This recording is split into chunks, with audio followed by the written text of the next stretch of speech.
And we are back for our 2025 season of Caps Cast. And joining me for this new season is, as always, my co host Damien. Hey everyone, I hope you've had a nice off season here, as best we can anyway, with the events that have transpired. Exactly. So I guess we kind of went on a little bit of a hiatus after the playoffs. I think me and you kind of talked offline that there's no point coming on every week to kind of like reiterate what we're seeing in the news, anyways.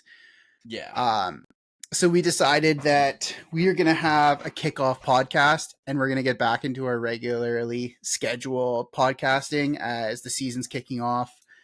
We're into February, we're starting to see some news and we're going to spend this whole episode. I think we're going to kind of recap, give our opinions, and then we'll kind of work towards like current state.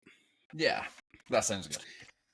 All right, so let's just dive into the list of the topics that we have, and we are going to go all the way back to October. Hey, Yeah, it would be, eh? Wow. so we get eliminated from the playoffs, and then the Caps cast takes a little bit of a hiatus. Yeah, and there were a few things that happened there, obviously, in the like within a few weeks of the playoffs, really. The big one being Vanni Sartini leaving the club by Not mutual leaving, consent. sacked. Yeah, so I don't know. What are your thoughts on that, Matt? Like, what are your actual thoughts on Vanni leaving the club? Okay, and now we've obviously had a lot of time to let this marinate. And actually kind of build opinions and not have like these knee jerk reactions that I think me and you are really good at having, these really knee jerk, passionate Yeah, reactions. Um, I still don't know. I still don't have a real clue how to feel about this, and I'm gonna have that opinion probably until the season kicks off. Yes, we're in preseason. I'll get into that, or not. We'll get into that. I think Vanny had a lot of late game tactical errors. I don't think he used his subs as much as he could have. I also don't think he had a consistent 11 that he kept picking. And I think that was really highlighted is if you go back and listen to our old episodes, we were kind of saying how we don't know what the back line's going to be, what's the midfield going to be, what the hell's going on with Stuart Armstrong, Adekube's in and out of the team, like what is going on? There's no consistency, and I think that led to essentially us being kicked out on an early exit. yeah. No, I agree with that. I think there with Vanny that he, for the last 3 years that he's been here, 2.5, whatever it was, every year we have done the same thing. Basically, we've got into that last one of the last two places in the like playoff positions. We've got in, and then we usually get curb stomped right out of it by one of the top seeds. I will be forever grateful for what Vanny has done for this club. I really think he has turned a bunch of not I don't even want to say like bad players because I don't think they were. I think he's just turned a bunch of individuals into an actual proper team. And they actually fight for each other throughout all the games is one thing that I did notice. But I do think that every coach in the world, I mean by this as well, has that ceiling of what we can do.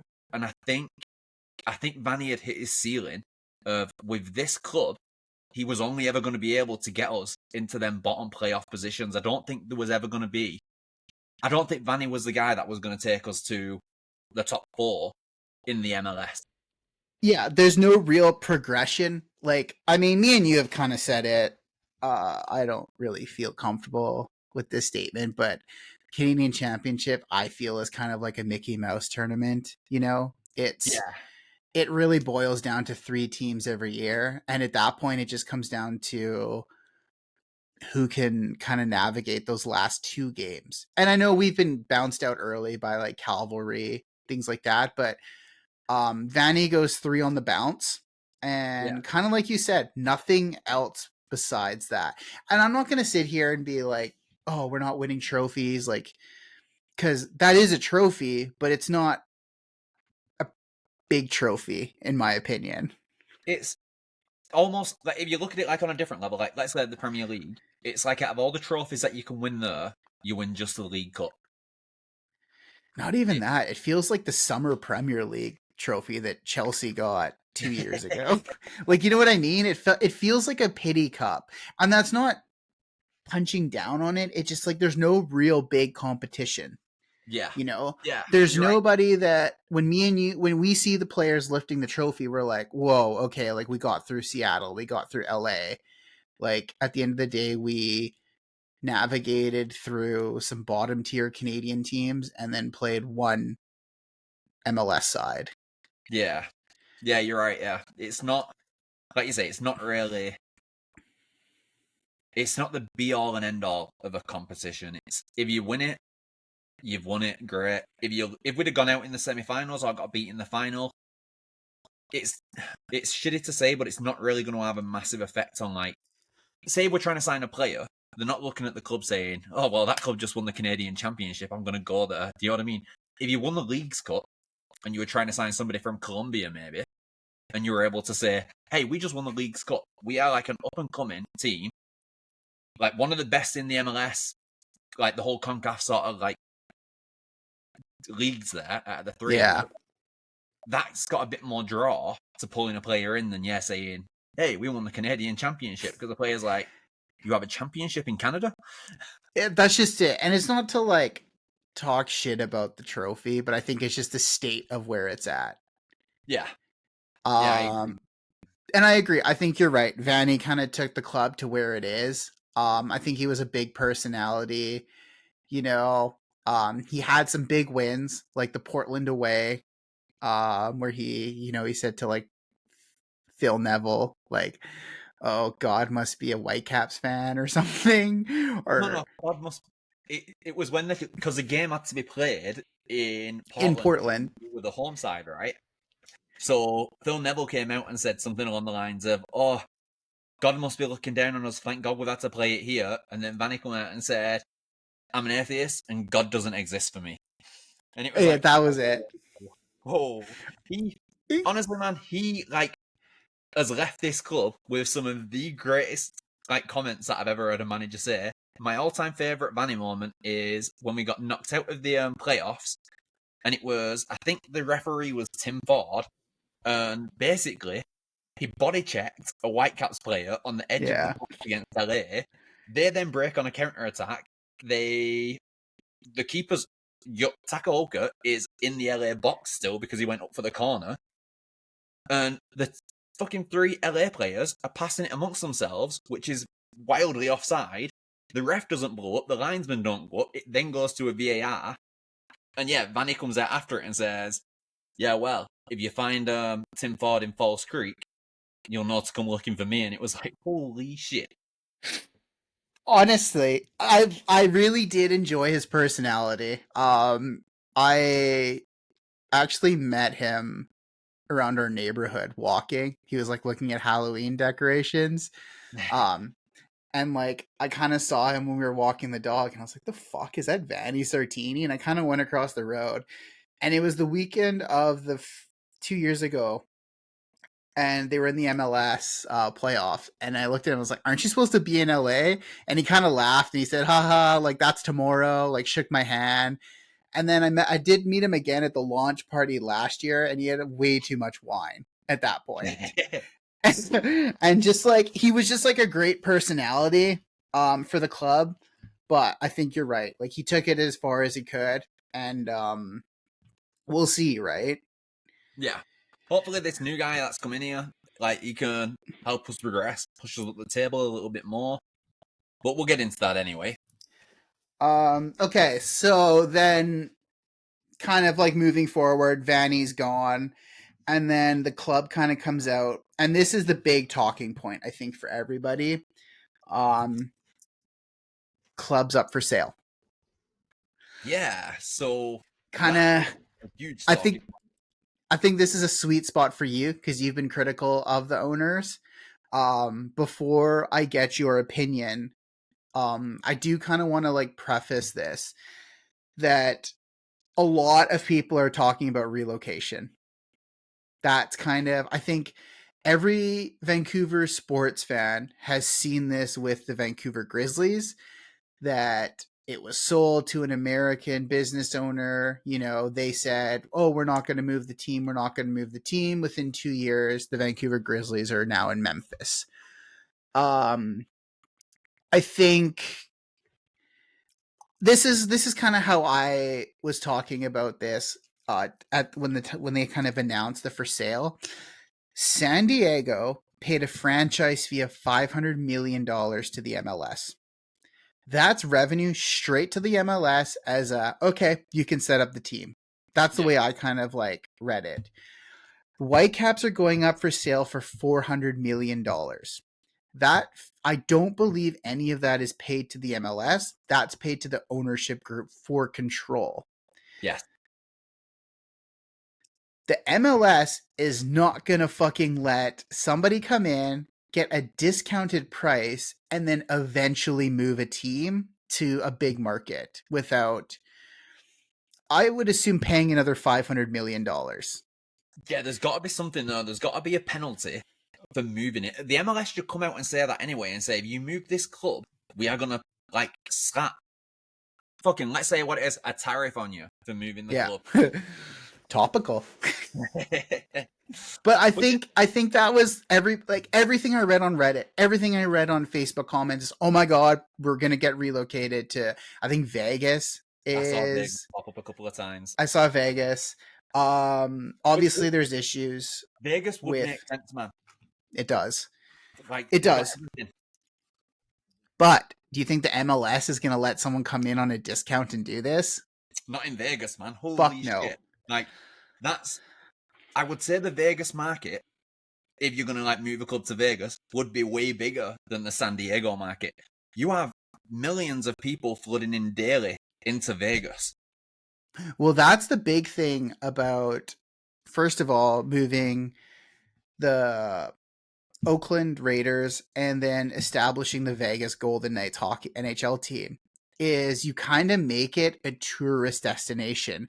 Like, okay, let's go to Vegas for the weekend. We're going to see, the Caps play in Vegas. We're going to catch a Golden Knights game the next day because they play the Canucks. And then we're going to come back to Vancouver. Solid weekend away. You're going to go gambling, drinking, all that fun Yeah, stuff. That's a great fucking time, right? And I yeah, think now I've kind of read little, let's call it tall tales, about the NBA being a little hesitant to go to Vegas, because of out of team behavior. You know, I think yeah. I that's guess also so. the big talking point too for the Las Vegas Raiders, because if you remember that wide receiver Henry Ruggs hammered driving his Lamborghini 200 miles per hour down the Vegas Strip straight into the back of some mom's SUV. So I think that kind of stuff is a little bit deterring for the MLS to go to Vegas, because this is going to happen on a bigger scale with more sports teams kind of forming in Vegas. Yeah, I do. Um, Go on. I do like. I do think if we get somebody with Canadian ties, like even to be a part of the group that buy it, if it's not a single Yeah. person, if they can find somebody with some sort of Canadian tie, that would be the best bet. Like if it's a consortium of people buying it, consortium of like businesses, whatever, as long as there's somebody in there, and it'd be nice if it was an actual like person from Vancouver, somebody who lives here, like just as the head of the consortium, just to hold it here. And I think you're right. It's going to have to be like a consortium, because I mean, I don't have $400 million to pop up for a team with no stadium. Um, I've read that the UBC training facility is kind of, they invested in it, but they don't I own think it's it. 15 or 20% investment. Yeah. Um, the Obviously what's going on with the exchange right now, that obviously all of the revenue is earned in Canadian dollars but paid in USD. Um, so I don't think you're going to have a single owner come in. I also don't think this process is going to be over soon. No. I think this is going to get dragged out. And if you really wanted the team to stay in Vancouver, we need them to start winning. Yeah, no, I agree with that, yeah. A mediocre season is not going to look well for someone trying to buy it. And it's kind of funny because I've heard like people say like, "Oh, we want Ryan Reynolds, like he's done it with Wrexham," but like Again, that's the consortium. It's I not could see Reynolds like money. someone like Buble coming in on a consortium. Um, the owner of the Canucks, they've already ruled out that they don't want anything to do with it, which makes sense. Yeah, the Lions, I think the Lions owner at one point said he was interested, but he doesn't have the actual financial backing to buy the club. He'd have to go in as a consortium. I think he's only, I've said only, but he's only worth 380 million. Yeah, and what the price tag was like 400 million. Yeah. So I don't know. What are your thoughts on this? You've been kind of very not you have you've been very critical of the ownership group for not spending money. So I think if anybody has a real opinion, like I think my opinion is more based off of like, okay, let's see what happens. There's not going to be a relocation, but I know in past podcasts you've been very critical of the owners. So I'm very curious to hear like your full opinion on this. Yeah, like, it's a weird one, honestly, Matt, because I sort of I sort of get why they'd want to sell.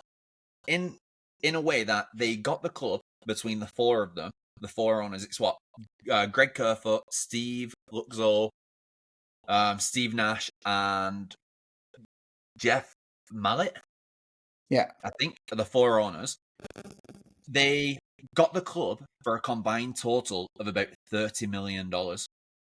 yeah, To walk away, and I don't know if it's a 25% split on everyone there, but to put in what maybe 8 million each, and then walk away with 100 million after what 12, 13 years, is it? yeah, Like the return on investment there, I get it. The owners are all also the owners are getting quite old now. I did read something saying that a big part of the reasoning behind selling the club is they were trying to basically set up. Oh, what did they call it? They're considering what's it called? Estate. Putting it into their estate for the family. So yeah. it's basically generational wealth for the Generational family, wealth. right? So no one has to work. They're just gonna. They said they're looking at divesting all their assets. So if that's kind of the reasoning behind it, and they're thinking, you know what, we're all getting a bit older, we don't need the stress of it anymore. Fair play, but it'd have been nice to maybe see one of them, who is Vancouver based, be like, you know what, I'll keep my share of the club, we'll sell the rest, and that way I can like basically hold the club here in Vancouver as a thank you for the fans. Because at the end of the day, the club's not going to go down in value. At 400 million in 7 or 8 years' time, at the progression rate of the MLS, the club's going to be worth about 700 million. So even if you held your 25% or whatever it is for now, you would be able to sell later on in life, maybe even to the owners that you're in with. They'll just buy you out. But Yeah, it's honestly a very, very weird one. I did some deep, deep, deep digging on Google, and I must have been on like search page 12 or something, just trying to find any news on anybody that was interested. And then I did find one little thing on Reddit, and it was just a breakdown of people that would likely keep it in Canada if they were to buy it, and have mentioned in the past buying a sports team, not necessarily a soccer team, but a sports team. One of them that popped up was Joseph Tsai. He's the owner of Alibaba, and he's a Canadian citizen. And him in the past has said, "Oh, I would love to own a Canadian like sports team." He's worth 8.5 billion. yeah. Like, I know it's a long shot, but somebody like him coming in buying the club would be fantastic for the club. I feel like with that financial wealth behind him to actually go and put money out in the like transfer windows for like high like value DPs to potentially come in and build us a stadium and make the club his own. Because I also saw that the lease on BC Place ended at the end of the 2024 season.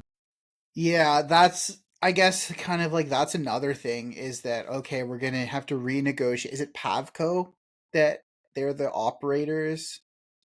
Oh, I'm not too sure of BC Place. I'm not too sure. Yeah, They're gonna have to renegotiate a leasing deal.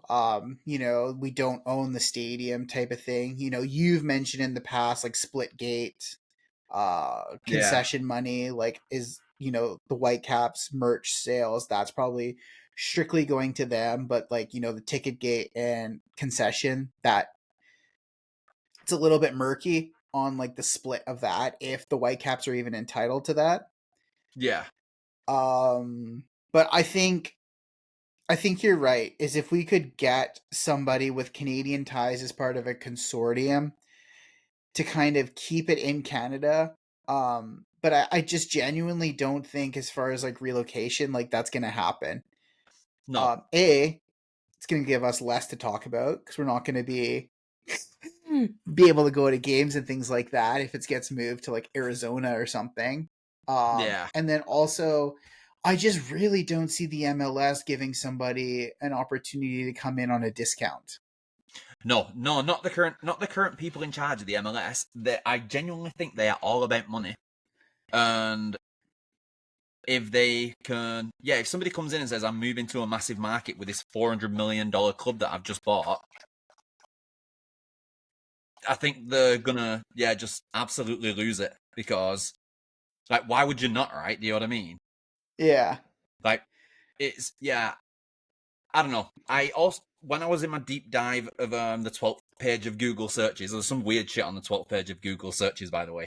Don't I matter didn't what know you there search, was. weird things come up. But yeah, there were another one that had been mentioned who had said they previously had interest in buying a sporting franchise was the Gagliardi family,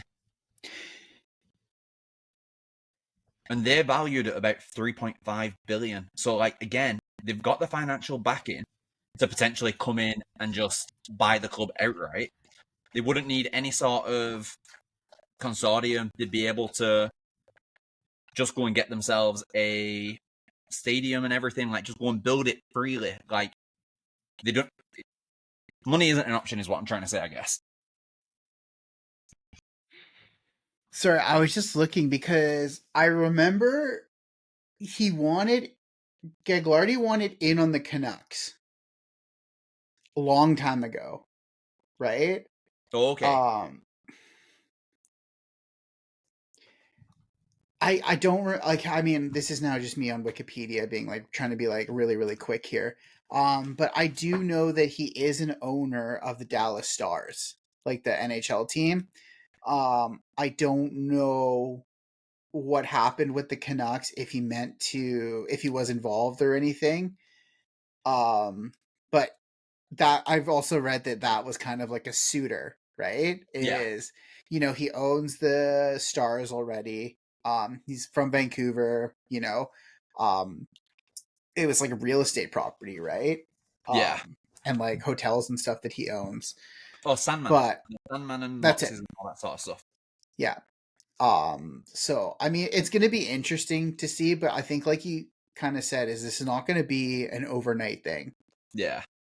Oh, I will add as well, with that Joseph Tsai, the owner of Alibaba, why I think he might actually be interested is he got in on the initial when LAFC were becoming like a team in the States. He got in on the initial bid. So he's a Yeah. stakeholder of LAFC. When they got in, I think they only paid like 300 million to become a club in the MLS. That club is worth over $1 billion right now. So whatever stake that he paid to get in, the value of his stake has increased like unbelievably. Like his stake in LA could potentially be enough to buy the Whitecaps outright if he sold it right, because he would have to sell his stake in LA Yeah. to become the Whitecaps owner. You can't own two clubs.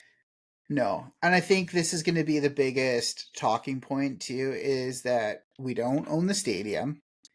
So is somebody going to be okay with not collecting as much revenue?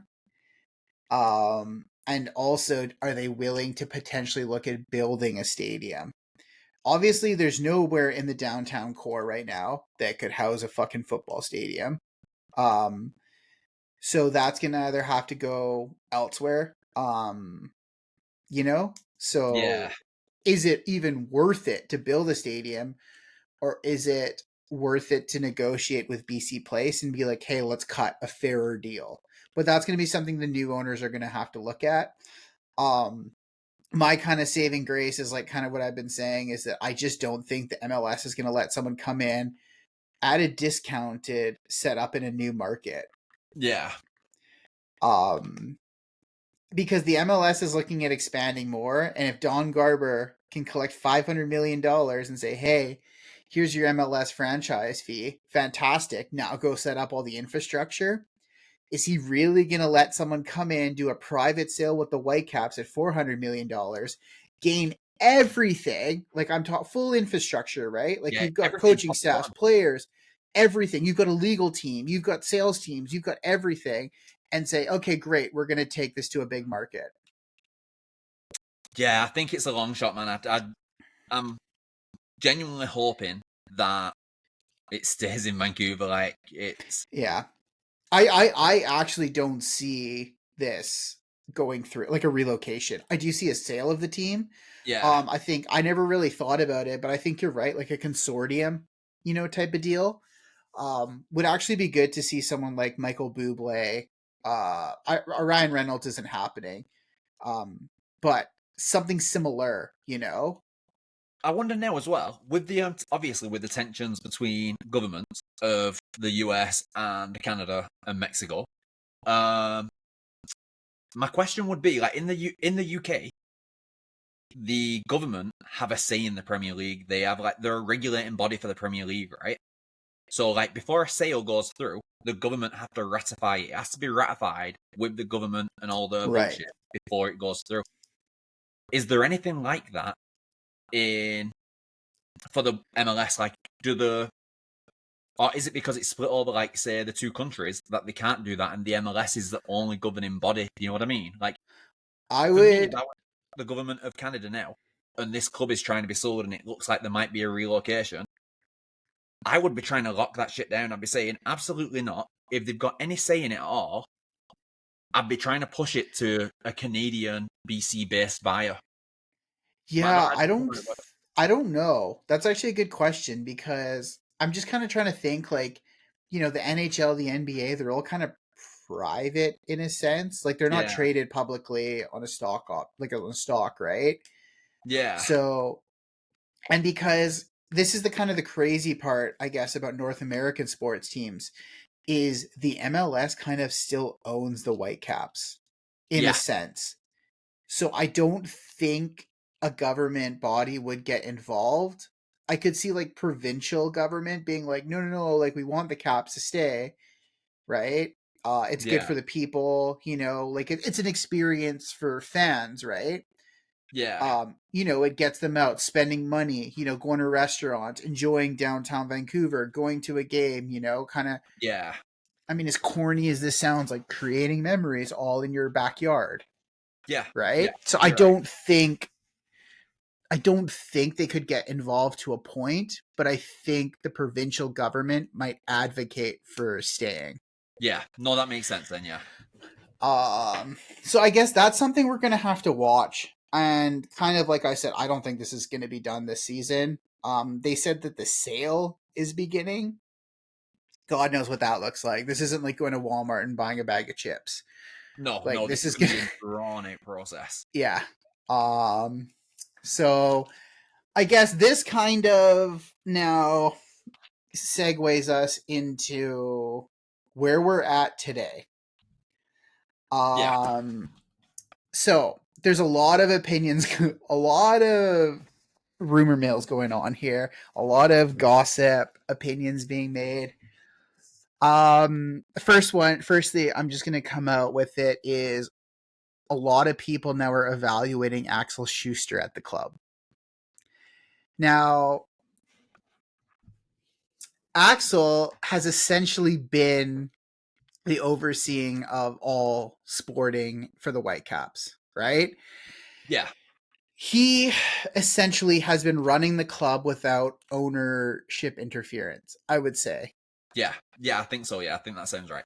I don't think the owners are coming in and being like, hey, we need to get Garnacho, like make it happen. Like I think Schuster has a vision for the club and he's kind of acting on it with 100% blind backing of the ownership. Like they're just like, you know what? It's cool. We're not we're not in the bottom of the MLS. We're kind of in the middle. We're winning those Canadian championships. Yeah, Like what you're doing is working. You've got, I would say last year's like an asterisk, but like record attendance because the Miami game was botched, which yeah.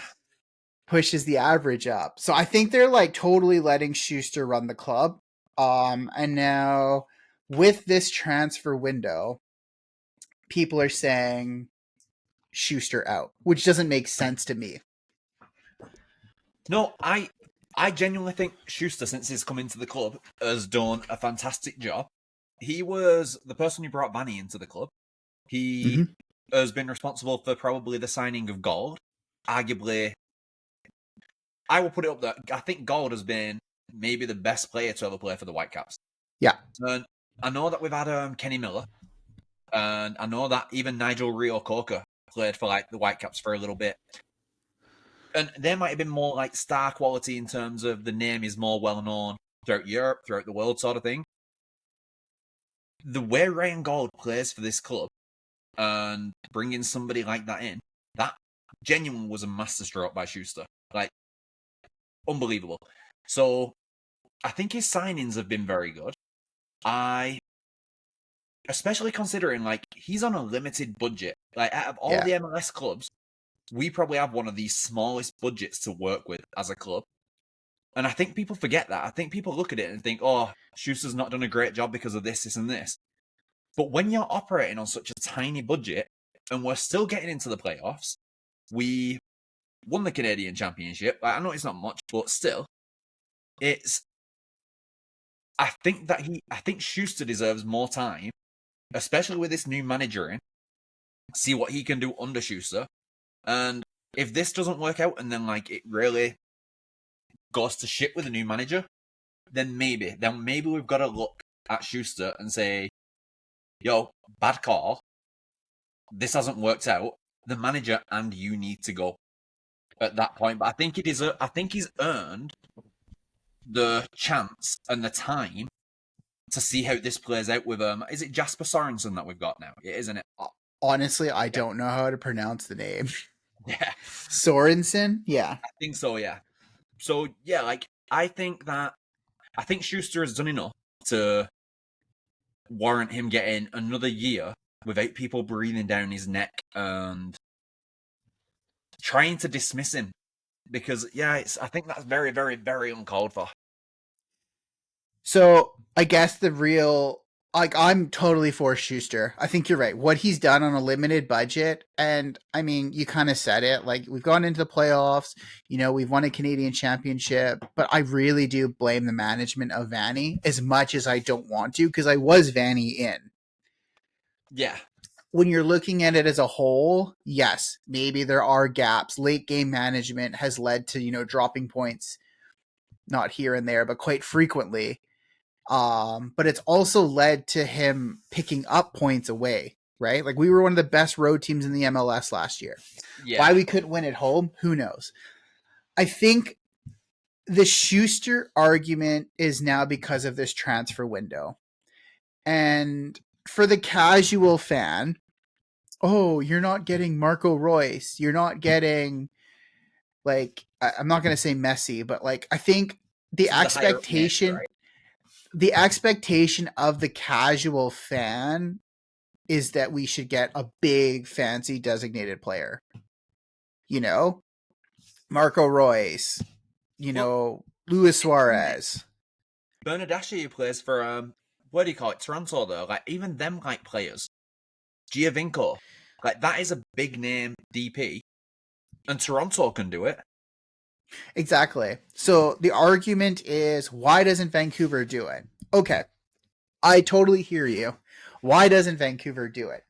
And I think I've been on enough podcasts now to say this, that that is not how you win in the MLS.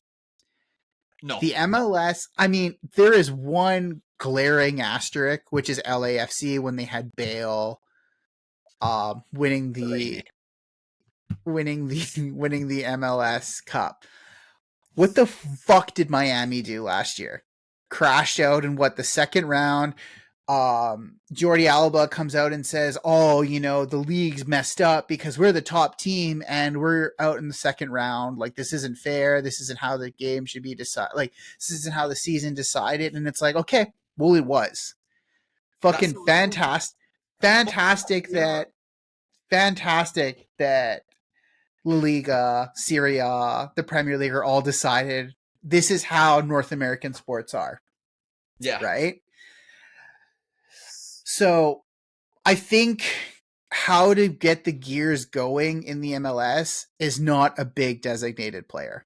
It's not, because you basically blow all your money on one person that's going to sell you kits. Like, they're going to buy tops.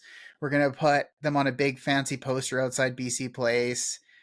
We're going to sell shirts every week yeah, because, you know, he's going to score 2 goals, and there's going to be a new shirt next week showing that he scored 2 goals. Chelsea are infamous for that with Cole Palmer.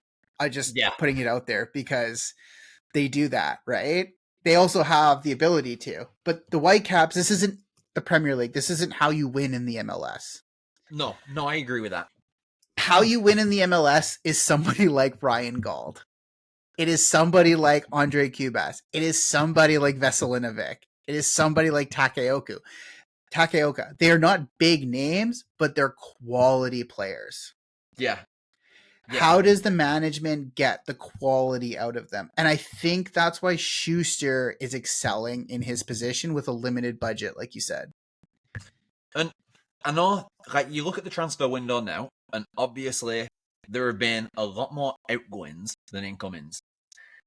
I think one that we've got to look out for a little bit as well, and I hate to fucking say this because I saw a tweet off somebody.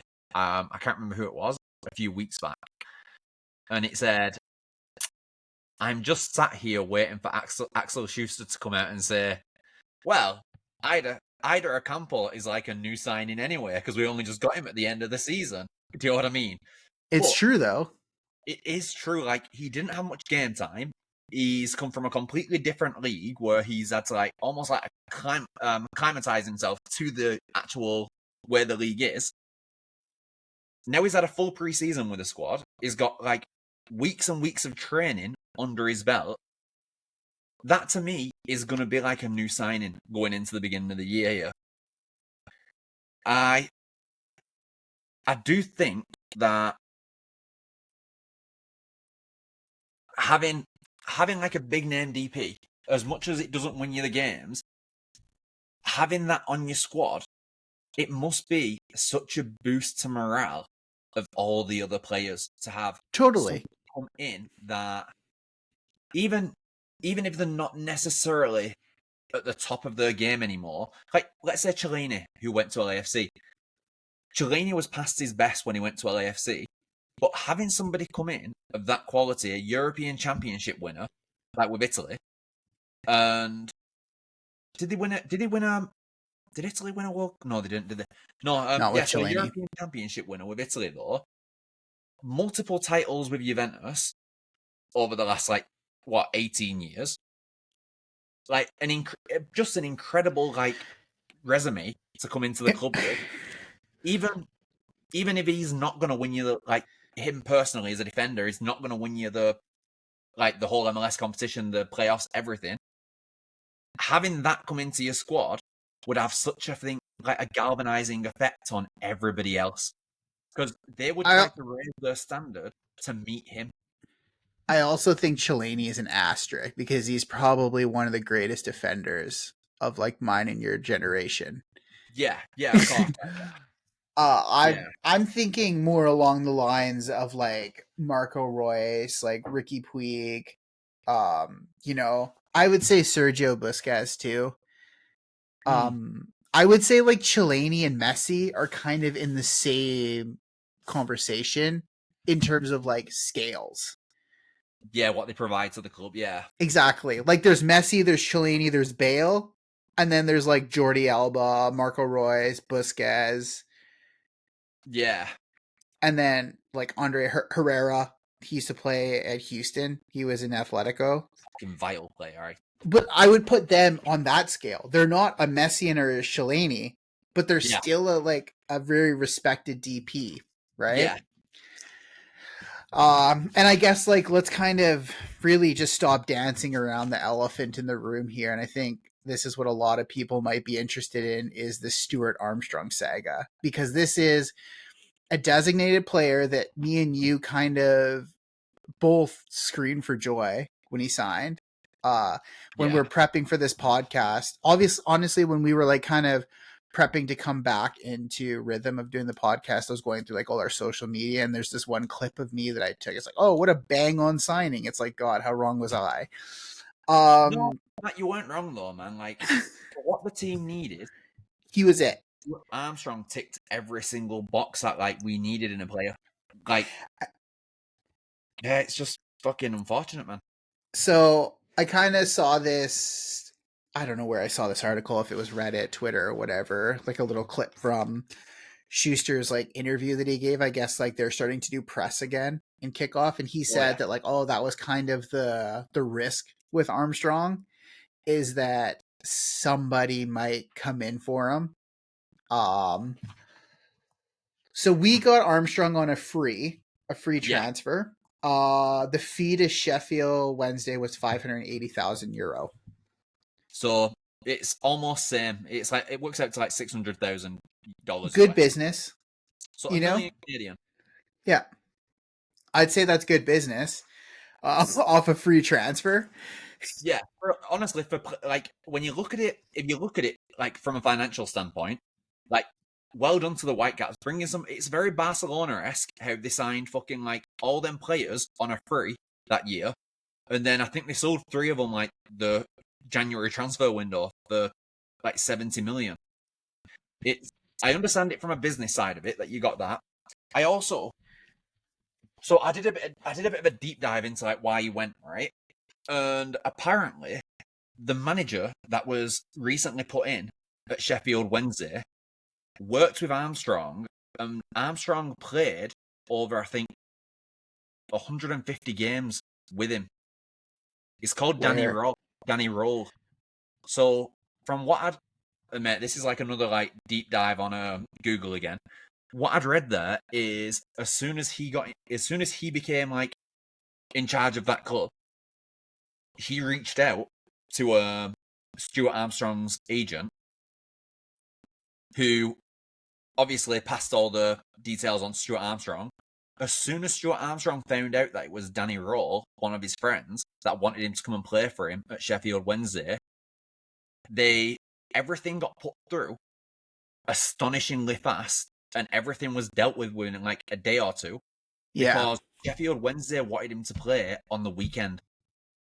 yeah, it was really really quick, right? Like, I mean, we were kind of looking and being like, okay, the Whitecaps preseasons in like Spain, and he was traveled with the team. He was playing in the preseason, and then within like a day, it goes from okay, he might go to either Sheffield United, Sheffield Wednesday. There was kind of a little confusion over which Sheffield it was going to. Yeah, Um, and then very quickly, like that's it. He's done. The Whitecaps fire off a like thanks, thank you. yeah. Um, so it is what it is. Personally, if a player doesn't want to be here, I don't want them in the squad. No, me too. I think having a player in a squad that doesn't want to be there is It's bad. it's like a virus. It It is. spreads, and like that negativity, because like as soon as things start going a little bit wrong, if that person is negative about anything, like if, let's say if you go on a bit of a losing streak where you lose 3 on the bounce, if that little bit of negativity can seep in to the other players, your whole season can be derailed because of one player. Totally. And like there's going to be resentment too because, he was transferred from Southampton. Southampton's in the Premier League. Obviously, he wants another crack at like high level English football. Going to Sheffield Wednesday, they're not necessarily in the playoff picture, but they're pushing in for it. Yeah, So I think like he saw that as like, okay, maybe this is a way I can get back into the Premier League. I read reports. I don't know how true they are that like his family just preferred England better. So I mean, it is what it is. I feel sorry for the supporters that bought his shirt. I saw a couple of them in the last couple weeks of the season, so that sucks. yeah, Uh, be kind of nice if the Whitecaps did some sort of like, hey, if you want to turn it back in, like we'll give you a new kit for free. yeah. Like I've honestly, seen they should be doing that. I feel. I've seen like a lot of NFL teams do that. Yeah, Um, but whatever. I mean, I think my honest reaction of this is just like it is what it is, and like we can move on without him. yeah, I think also now if we're gonna kind of go into like what our transfer window has been, now that we've kind of talked about the elephant in the room, the squad was too big. Oh, the squad was Um, very, very bloated. I think. Yeah, we had such a big squad that bringing in Armstrong, me and you were kind of going back and forth and like, okay, who starts in the midfield? yeah, Bearhalter's having a fantastic season. Priso's coming up very defensively as sort of like a nice holding midfielder. Cubas is our holding midfielder. yeah. We have, and I think Sorensen plays like a back three. Oh, I think he does. So, I think you're right. so I think there's already a little bit of bloat in the defensive side of things. So it's like, okay, if Armstrong's going out, whatever, if that's going to alleviate some of this like bloat in the midfield, it's going to give a lot of these guys that want to be here a shot. Well, yeah,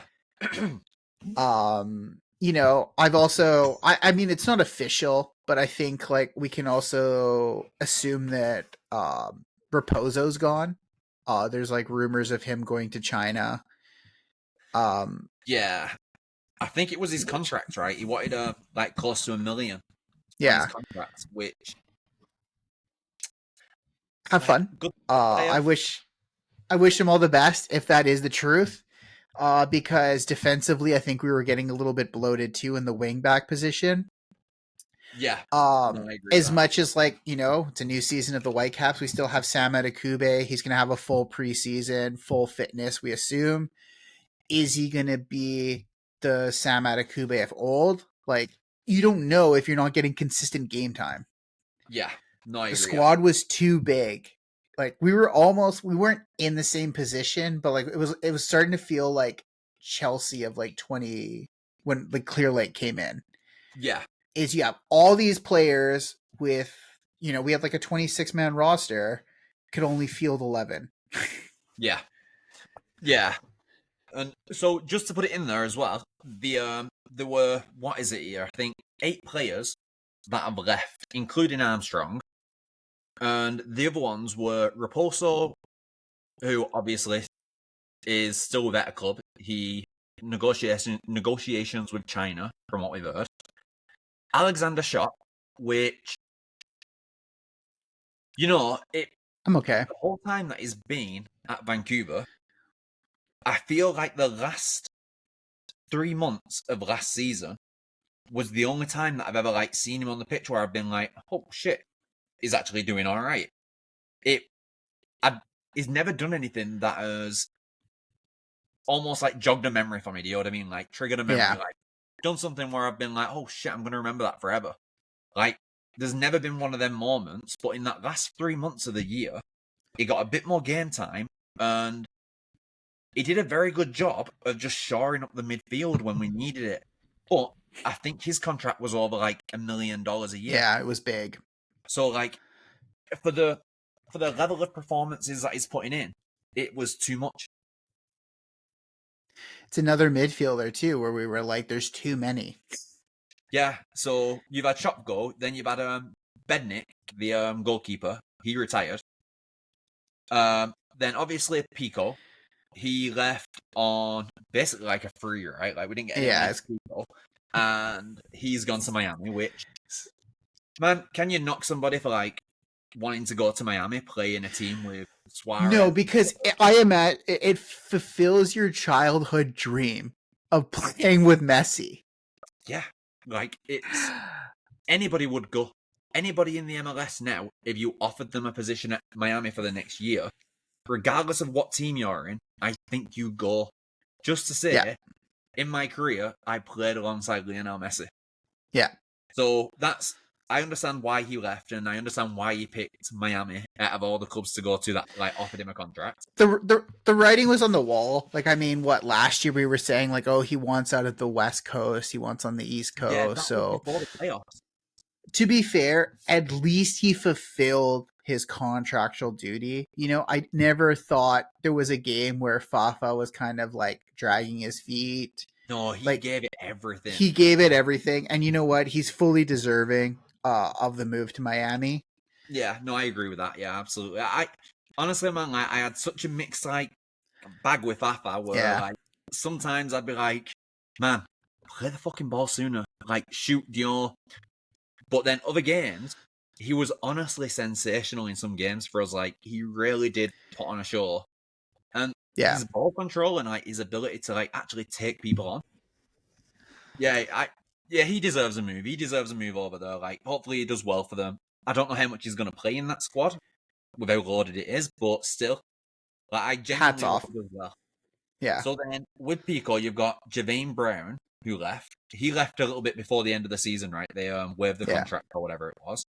Levante Johnson, who, man, we had said it all the way through the season. We really didn't think he was good enough to play at this level. And I think he's either gone into the USL, whatever it is, or the Yeah, it is. Canadian Premiership. I don't know which one he's gone to, but he's. I think it's the US, but regardless, it's kind And of a then move that Caicedo. everyone saw. You know, the Yeah, big one that for India. We sorry. got the big like fucking confusing thing for me here is we got more money for Caicedo than we did for Stuart Armstrong. Yeah. Like we got 950,000 euros, so basically a million US for Caicedo, and only 600,000. 650. Yeah, I which think the writing was kind of on the wall for Caicedo too, returning from loan, yeah, wasn't really a big spot for him to kind of play in. yeah, And like you said, Eddie Campio's there. Um, like it is what it is, right? Like we're gonna have movement. yeah. And if you look at the players, so obviously there has been a little bit of a incomings there as well. We've signed that what's called Jaden Nelson, Nelson. and I think he's a left winger. But I was looking at his stats for like Rosenborg and things, like where he's just left, even Toronto. His in Rosenborg, his last season in Rosenborg, he played 44 times and he registered 8 goals, 8 assists for the club. Yeah. So 16 goals and assists in 44 appearances, meaning that he's producing something basically once every 3 games. Also, like, without diving too heavy into this, like, we don't know what those appearances are. Like, are they Yeah, starts? Are they like 10 minutes in the 90, like in the 80th minute? Like, without like really diving into it, but like, I see that stat, right? yeah.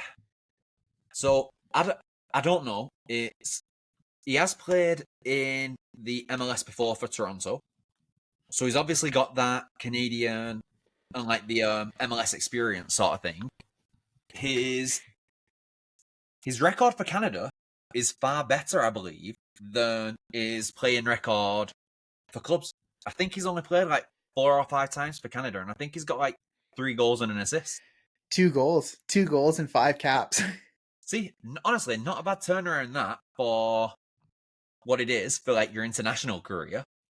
But I don't know. I will give this guy every chance in the world and support him 100%. Like, I don't know enough about him to make a solid opinion now, is what I'm trying to say, I think. Yeah, and I think this is kind of like a good signing because like me and you've kind of said that like what is best for any sort of position is competition on the training pitch. Yeah. And I think maybe this is a player that like elevates Brian White. Yeah, I do. I still think we need like an actual striker to compete with Brian White. And I don't mean like don't bring a DP in. We don't need a DP striker. I really don't think we do. No. I think if you bring an under 22, because you've got your under 22 DPs right as well. Yeah. I think you aim for that like that category there. There was there was a guy that was heavily linked for quite a while, and he was a striker, and he was coming from I think Paraguayan leagues. I can't remember what his name was, and like, I saw tweets for maybe about 5 or 6 days back and forth, being like, "This guy is going to end up at the Vancouver Whitecaps," and somebody else came in at the last like hour and took him away somewhere else. I can't remember what he was called. I saw quite. I'll have to do some digging for next time we're on, but I Yeah, still and then think one thing to note too is that it just kind of came out today is that Emmanuel Sabi from Le Havre in France is being kind of linked to the Whitecaps. But like this is something that like I kind of read, an hour before us jumping on here. So that's like something to like put a pin in until next week. yeah, I did But see that as well. There's to be fair, well, like I'll shout out an account when it needs it. There is one account on Twitter though that does seem to post some like up to date stuff for the Whitecaps, and it's that Glass City Glass account. City FC, shout out. Whoever is running that account is bang on. Like they are doing a really good job of it, and like I look on there quite a lot. They really do provide some like top quality information through the account. So whoever's doing it, like fair play to you. Like honestly, bravo, Keep it man, up. doing a good job. So yeah, keep it up. I suppose. Yeah, Because yeah, I do actually follow a lot of the like news from them, like more of like the breaking stuff. So like compiling our stuff to get ready for us to talk about. They're a good watch. yeah, and it's good because I tend to whenever I see something on the account, that's when I tend to do my 12-page deep dive on Google after I've seen it, just to like really solidify anything. Just Safe search off. basically, right? Yeah, just getting right into the nitty gritty of it, like trying to figure things out. But yeah, like he's like tweeted out some stuff though that has really come off, and I've been like quite surprised at how accurate he's been. I don't know if this guy's doing it full time, like this is his only job, like he runs that Twitter account and that is it, or like he's got something else going on. But he seems to put a lot of time into that Yeah. Twitter account, and yeah, great job, honestly.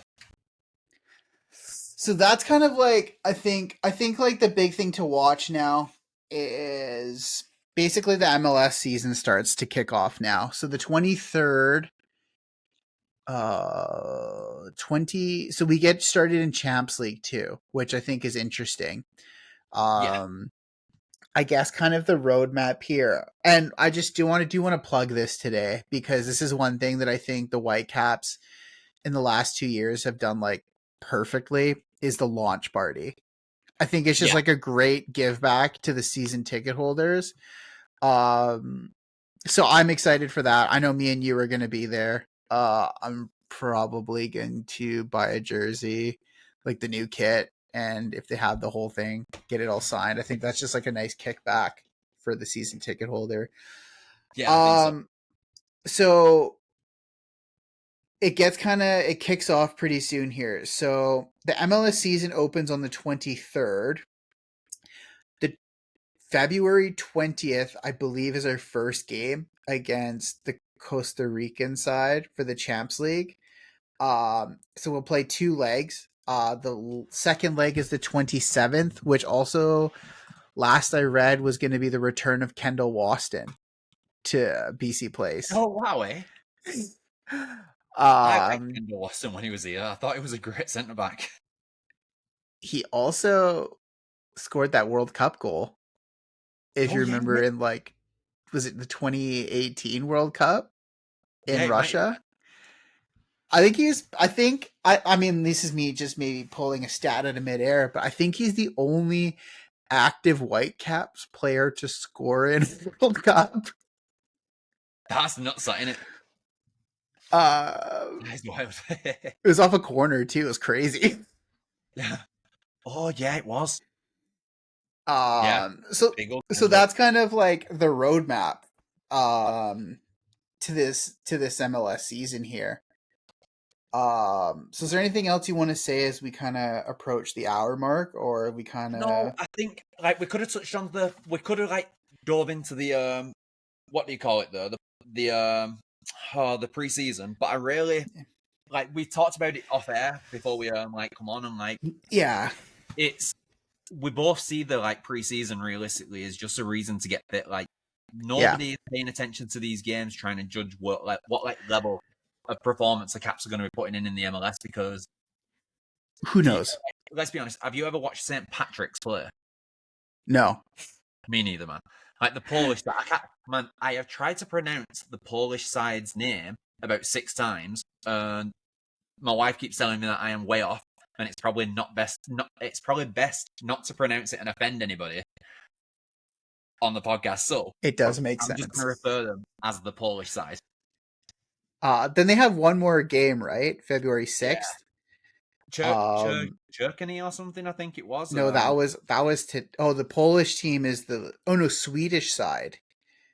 Polish game was today, or was it yesterday? I thought the February Polish side 2nd. was the game that we lost 3-2, No, that and then was either way, like this is what I mean. Anyway, like it's not something that it's we're a really kickabout. It's a paying kickabout, attention right? to. We're just hoping that the players come back uninjured and at like peak fitness and optimal like levels for the start of the season. That's what we want from this. Like, Yeah. it doesn't Basically matter what like, this is, it's like a bonding experience. You're going to go on the road. It's going to be hot weather. You're going to be able to train, get your legs back, get 50, 60 minutes of game time against a side that should be in their mids, like height of their seasons, right?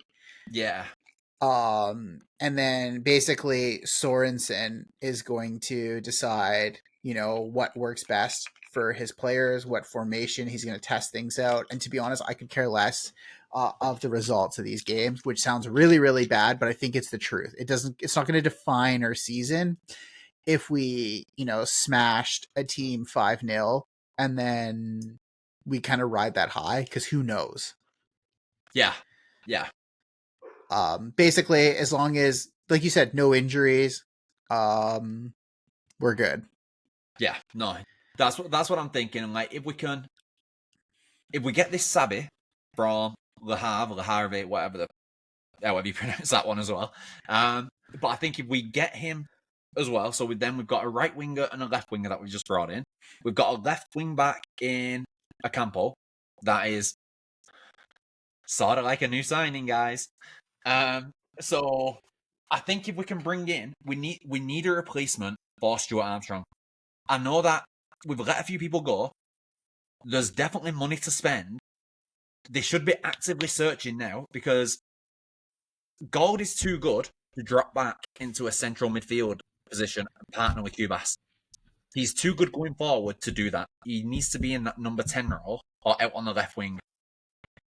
So I really think we still need, and while the money is there, and we've got like the excess left, especially from letting some of these big players go, like Shot, Pico, who would have both been on big contracts, now is the opportunity to go out and actually sign somebody that is MLS quality. Do you know what I mean? Like, just even if we go and sign it from another MLS club where you're allowed, because we're now allowed to do them cash trades Yeah.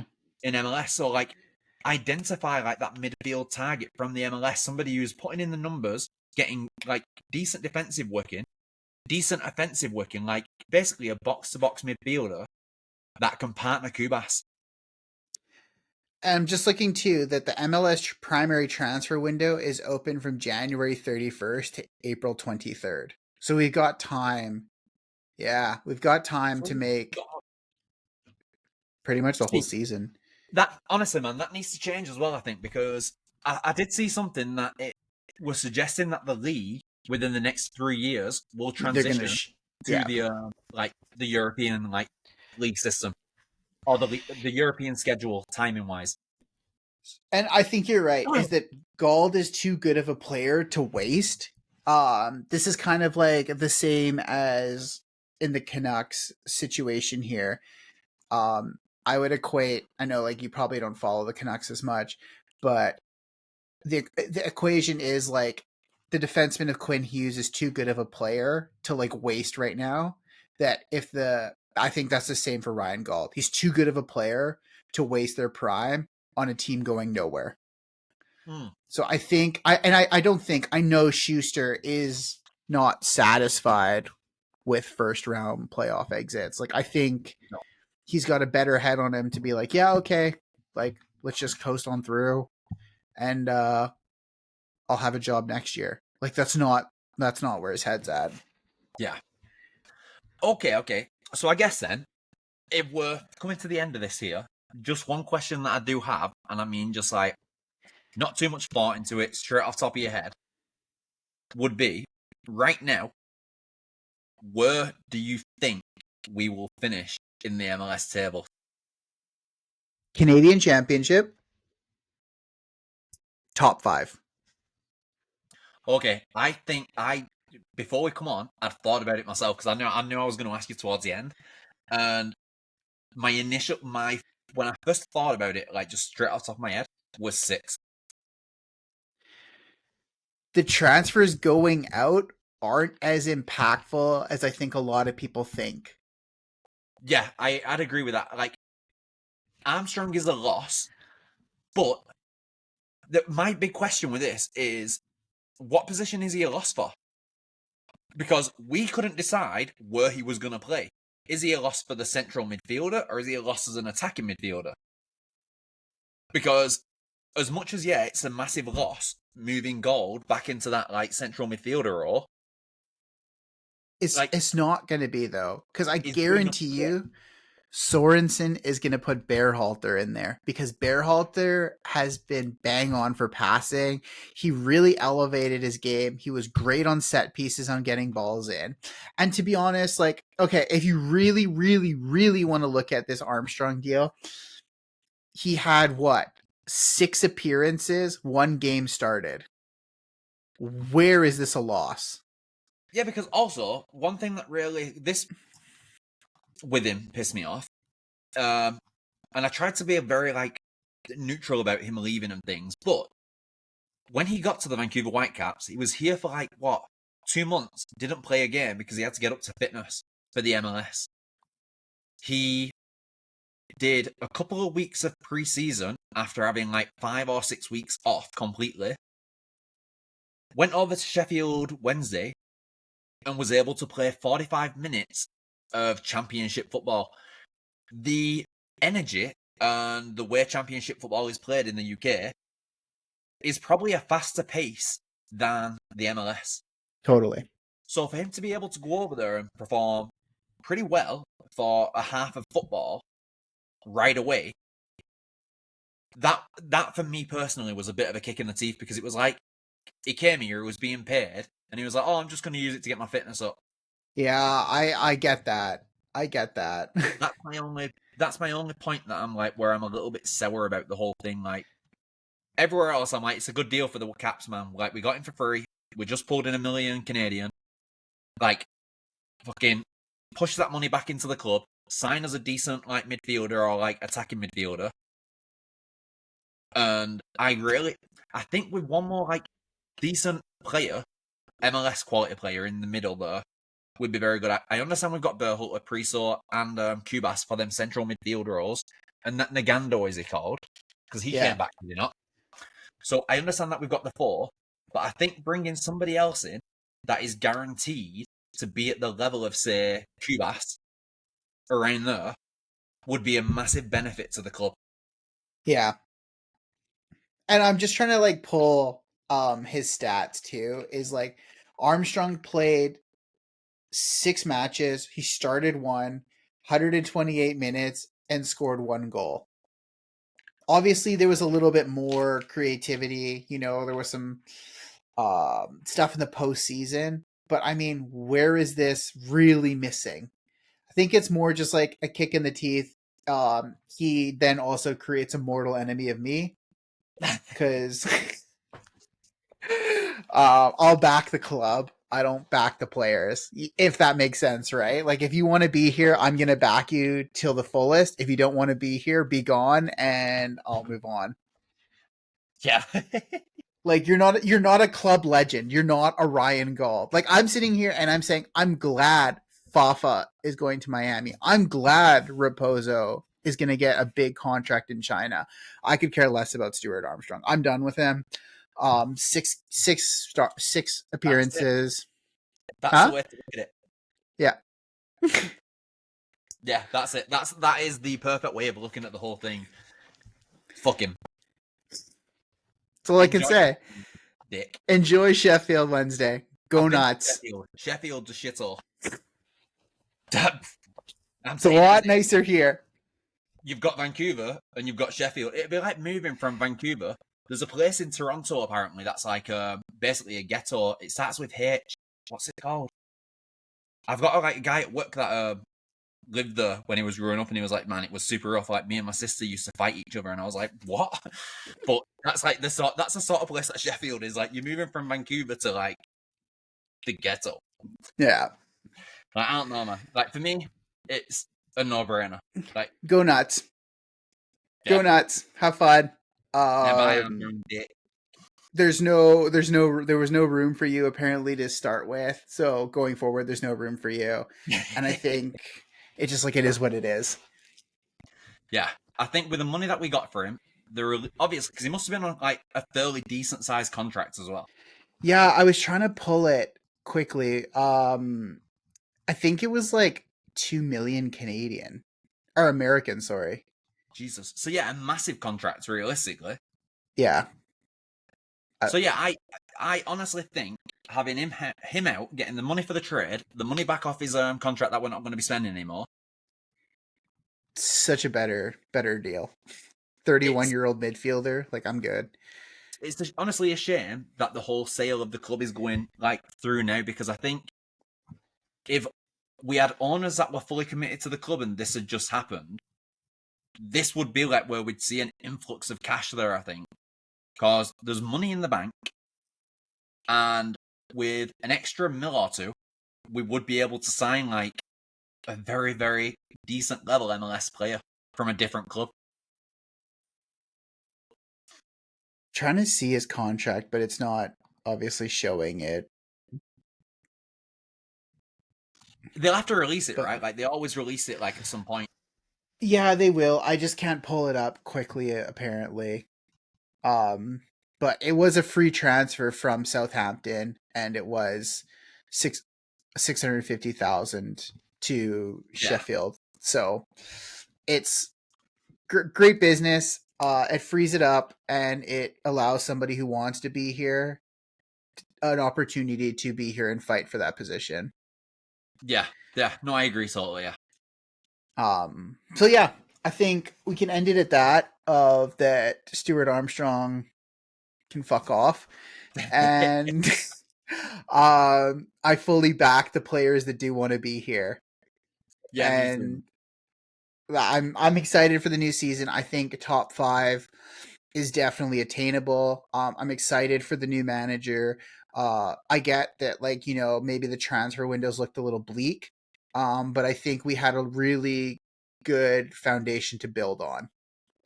Yeah. I No, I think agree. that's what a lot of people are forgetting is that we didn't lose Ryan Gaul, we didn't lose Brian White, we didn't lose Takeoka, we didn't lose Cubas, we didn't lose Veselinovic.